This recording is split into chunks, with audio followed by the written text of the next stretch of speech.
अष्टावक्र गीता। तीसरा प्रकरण, आक्षेप पूर्वक गुरु का उपदेश।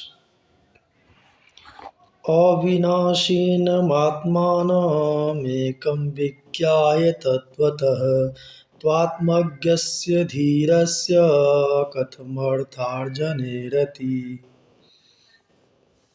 अष्टावक्र जी राजा जनक की परीक्षा लेने हेतु पूछते हैं कि इन्हें वास्तव में आत्मज्ञान हुआ है या आत्मज्ञान की भ्रांति हुई है।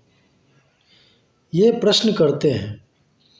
आत्मा को तत्वतः एक और अविनाशी जानकर भी तुझ आत्मज्ञानी धीर को धन कमाने में आसक्ति क्यों है?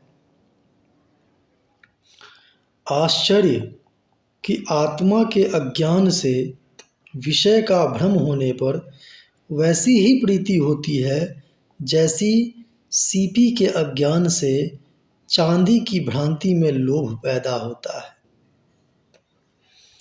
जहाँ यह विश्व आत्मा में समुद्र में तरंग के समान स्फुरित होता है, वही मैं हूँ ऐसा जानकर क्यों तू दीन की तरह दौड़ता है?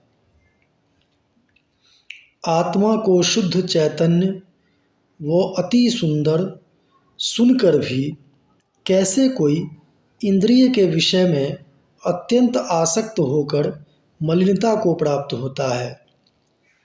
सब भूतों में आत्मा को और आत्मा में सब भूतों को जानकर भी मुनि को ममता होती है, यही आश्चर्य है।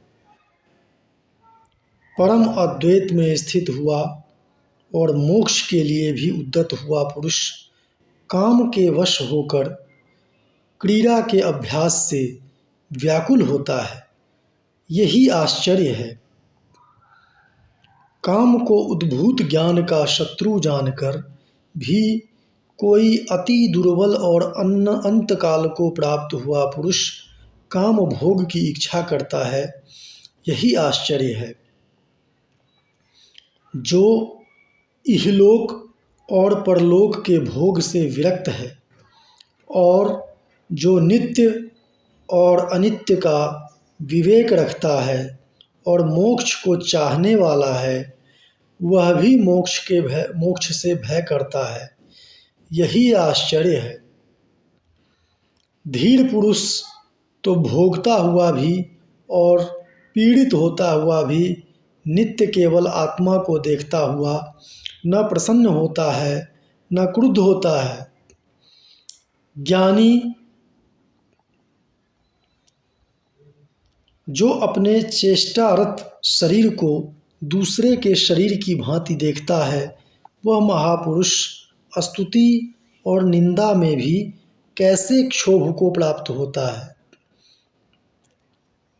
जो इस विश्व को माया मात्र देखता है और जो आश्चर्य को पार कर गया है, वह धीर पुरुष मृत्यु के आने पर भी क्यों भयभीत होता है?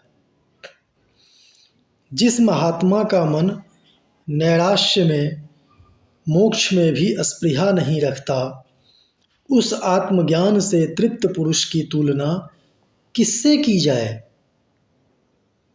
जो जानता है कि यह दृश्य स्वभाव से ही कुछ नहीं है, वह धीर बुद्धि कैसे देख सकता है कि यह ग्रहण करने योग्य है और यह त्यागने योग्य है। जिसने अंतःकरण के कषाय को त्याग दिया है और जो द्वंद्व रहित है, आशा रहित है, ऐसे पुरुष को दैव योग से प्राप्त भोगों में न दुख है न सुख। इति श्री अष्टावक्र गीतायां तृतीयं प्रकरणं समाप्तम्।